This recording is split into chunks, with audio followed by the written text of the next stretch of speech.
Bonjour Richard, vous m'entendez? À la bonne heure, Julia. Je progresse à travers champs, une vraie promenade de santé. Vous savez, j'aurais aussi pu vous déposer en van juste devant l'entrée. Écoutez, Julia, il y a 5 kilomètres entre Lyons-la-Forêt et l'abbaye de Mortemer. Pas de quoi faire trembler Richard Cœur de Lion, hein? Vous imaginez bien qu'en croisade, on était soumis à plus rude épreuve. Parfait alors. Je lance le générique et c'est à vous.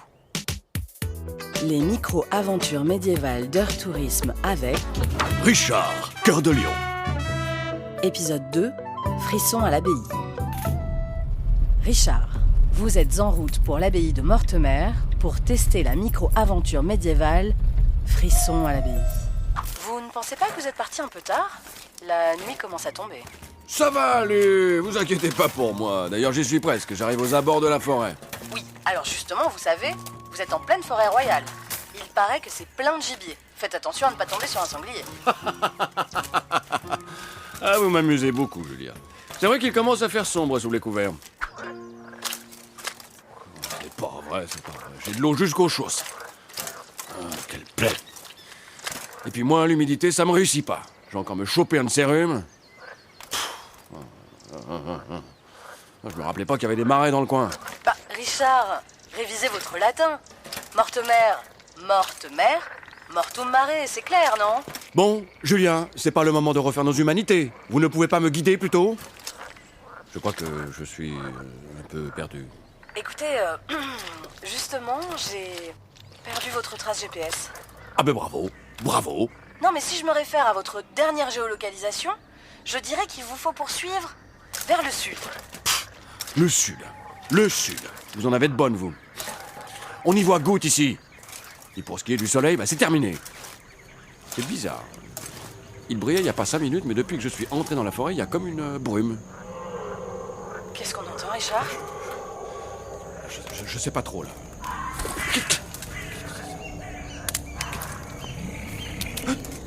Courez, Richard, courez! Putain, mais il y a quelque chose qui m'a touché.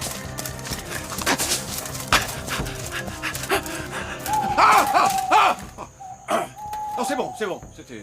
C'est bon. Bon, je sors de la forêt, là. J'arrive devant l'abbaye.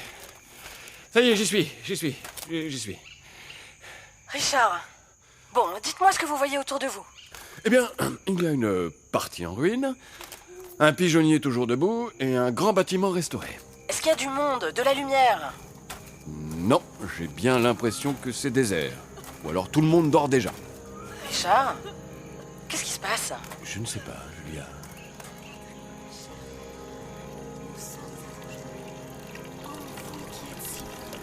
Bon, ok, Richard, reprenez-vous.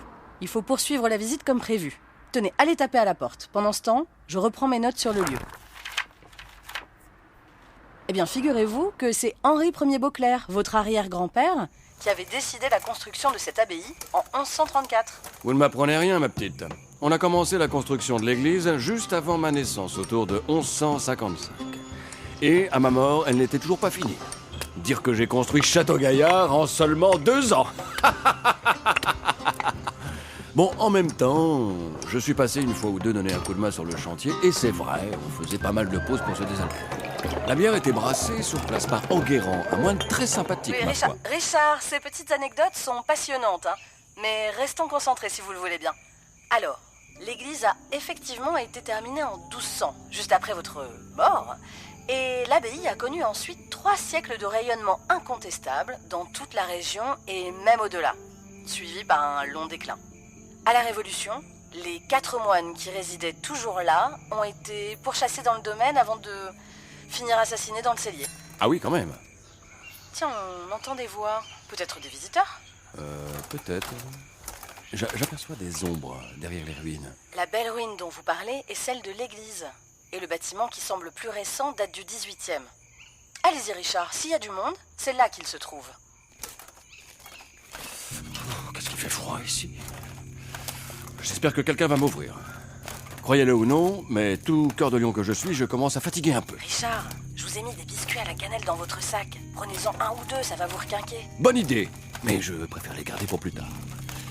J'arrive devant la porte. Oh, la tuile, y a personne. J'ai pas envie de dormir dehors. Cet endroit me dit rien qui vaille. Sacrebleu. Ah, la porte était ouverte, Julia. Vous me recevez toujours? Je rentre à l'intérieur. Très bien, Richard. C'est comment dedans? Mais je vois pas grand-chose, en fait. Je cherche de quoi m'éclairer. Y a pas de lumière. Richard? Richard? Ne captez plus. Approchez-vous d'une fenêtre. Oui? Julia? Vous m'entendez? Allô? Allô? Allô? Bon, eh bien, je l'ai perdu. Pas très grave. Il me reste plus qu'à trouver une paillasse quelque part. Demain, il fera jour. Ah, mais qu'est-ce qu'il y a encore?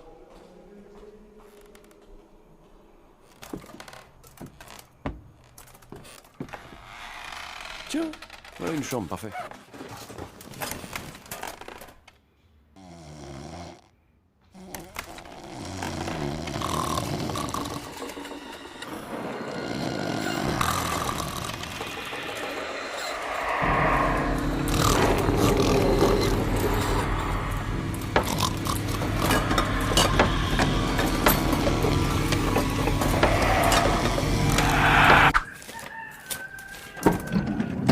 Allez, petite, en route. Richard, vous êtes là? Mais je vous ai attendu toute la nuit. J'étais folle d'inquiétude. Mais vous êtes tout pâle. Ça va? Oui, oui. Après être entré, j'ai trouvé une chambre à l'étage. Une chambre de jeune femme, je pense. C'était assez joliment décoré. Il y avait une cheminée, des tapisseries au mur. Enfin, tout le train-train, quoi. En revanche, le lit, inconfortable à souhait. Oui, alors c'est un musée dans lequel vous avez dormi en fait, Richard. Pas un hôtel 4 étoiles. Et puis c'était bruyant. J'ai l'impression d'avoir dormi sous des cuisines où les mirlitons auraient festoyé avec des casseroles. Bah oui, Richard. Plusieurs pièces ont été aménagées en son et lumière pour mettre en scène les nombreux contes liés à l'abbaye et à la région. Normalement, ça plaît beaucoup aux grands enfants comme vous, Richard. En plus, j'ai rien mangé à part vos biscuits à la cannelle. Vous savez, Richard, en relisant mes notes sur l'abbaye de Mortemer, eh bien, il semblerait qu'elle soit hantée. Hantée par Mathilde, votre grand-mère, et d'ailleurs, vous auriez dormi dans sa chambre. Bon, des raconteurs de bonnes femmes, oui. Bref, je sais pas où vous m'emmenez la prochaine fois, mais j'espère que la laiterie sera meilleure.